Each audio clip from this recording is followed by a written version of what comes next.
Hi, and welcome to another episode of Hot Takes with me, the Silver Fox, and see the grin on my face. We're about to test a hypothesis.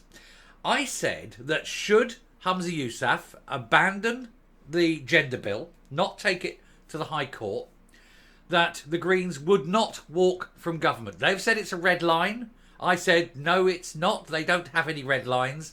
They've got their backsides into a nice little position in those chairs, and they ain't going to walk away from them. And we're about to find out because great news, the news has been released that the gender bill is being abandoned. Humza Yousaf is not going to walk into court, into the Supreme Court, knowing he can't win, wasting millions of pounds over what is basically a very unpopular law. A law that would cost him dearly, come the next election. And so he's abandoned it. And the Greens haven't walked. It looks like I was right. Now, they haven't walked yet at the time of filming this. Whether they walk later in the afternoon, I don't know. And if they do, I will come up, I'll do a flash video, and I will admit that I was wrong. But I do not think I'm going to be wrong. I don't think they'll walk.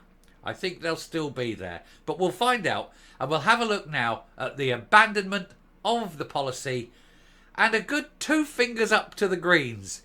But it may still be the end of the Butte House agreement because of other issues. Here goes. Right, now, before we get into this, can I ask all you wonderful people out there who regularly watch the channel, who are yet to subscribe, to please do so. We're a political channel. We get pushed down in the ratings because of it. You know, the algorithm doesn't like political channels. And so your support is marvellous. It is very, very important. And if you hit that subscribe, it strengthens us. We can get the message out. We can get the truth out. And you obviously, if you're a regular viewer, you like the channel. So, hit the subscribe. We're out and we'll get there. I am aiming to get to 9,000 by Christmas. We've only got just over 200 to go. So, if you can all do that, we'll make that 9,000. That'd be super. Anyway, here we go with the best news of the day. The SNP are to abandon gender court appeal in a huge blow to the partnership with the Scottish Greens, who are not walking at the time of making this. Pushing the unpopular gender reforms through another legal battle after the UK government has won a court ruling has been priced at around £2 million. And with old 86 trying to do her budget today, it'll be a bit unfortunate if that comes out on budget day where she's cutting everything and then all of a sudden they can find £2 million for that. So I think politically they had to abandon it. And that's well done. Now, of course, the Greens saying it was their red line, but they aren't going to walk. They already said that they're going to work with the Labour Party if Labour get in. So, they don't care. They literally don't care. They're in and they just want to push the envelope a little bit. So they're not going to walk, are they? Never in a million years. Anyway, the Scottish Government is set to drop the legal pursuit of the Gender Recognition Reform Bill, and that will be marvellous for the people of Scotland and really annoying for the Greens. This is according to a report in the Herald that revealed ministers will accept the decision of the Court of Session and back down from an expensive appeal to challenge the use of Westminster's Section 35 order. Because otherwise, the optics are also, we've gone to Scotland's highest court. We don't like the answer, so we're going to go to a foreign court, as they see it, to get our highest court overturned. Not very good, is it? So they've got to accept the court. Now, the thing is, of course, I've got to say his name, Humza Yousaf. He doesn't actually like this law. He had to absent himself on the day of the vote because it would have been very unpopular with the lads down the mosque, you see. His mates at the mosque would not have liked him voting for it, but of course, being a member of the SNP, he couldn't vote against it. He would have lost the whip. And so very conveniently, look, I've got a made-up meeting today. I must attend, blah, blah, blah, and then walked out so that he didn't vote for or against it because he wanted to vote against it, of course. Anyway, a full announcement is expected from the SNP ministers tomorrow, just in time for the Christmas break. They finish tomorrow.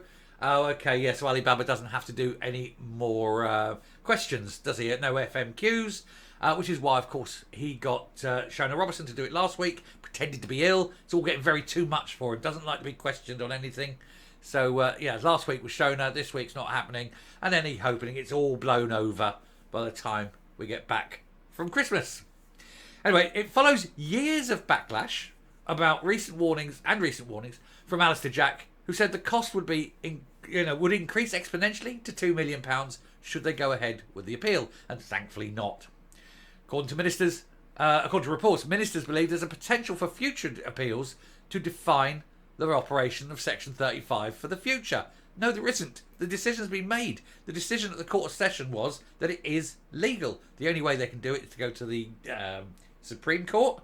But you can guarantee they've dropped this because the legal advice is you're not going to win. We've covered one of these earlier. About 8 times they've got to court, 8 times they've lost, and most times you can guarantee it will have been against the legal advice. So maybe this time he has actually listened to the legal advice. Who knows? Anyway, Mr. Jack, a Scottish secretary, used the power that has been built into the Devolution Act to protect reserved equality laws that guarantee the provision of sex-based rights for women. There's going to be a lot of stamping, big manly stamping feet.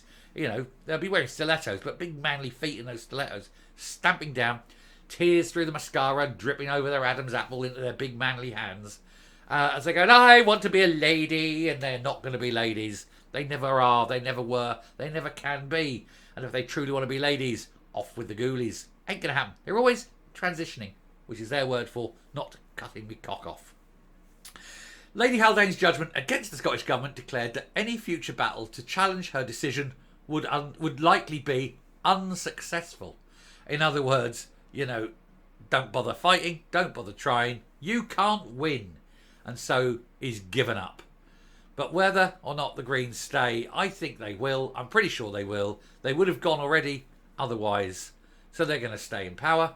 The Bute House Agreement will continue for now, but there are other things likely to break it. Not least of which, of course, is the fact that should Kate Forbes become leader, they definitely will run, because she's already declared that as soon as she ever becomes leader, the Bute House is gone. Bang, and they're done. So, yeah, that's good. That's good. We need to get Kate in as leader, just to get those perverts and predators out of power. The ones in the Greens now. The other ones, we'll have to wait until the election to get the other pervs and predators out, won't we?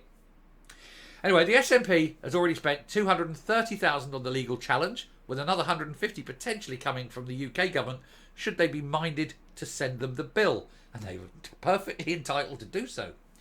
The attention will now turn to the Scottish Greens and their alliance with the Scottish Government.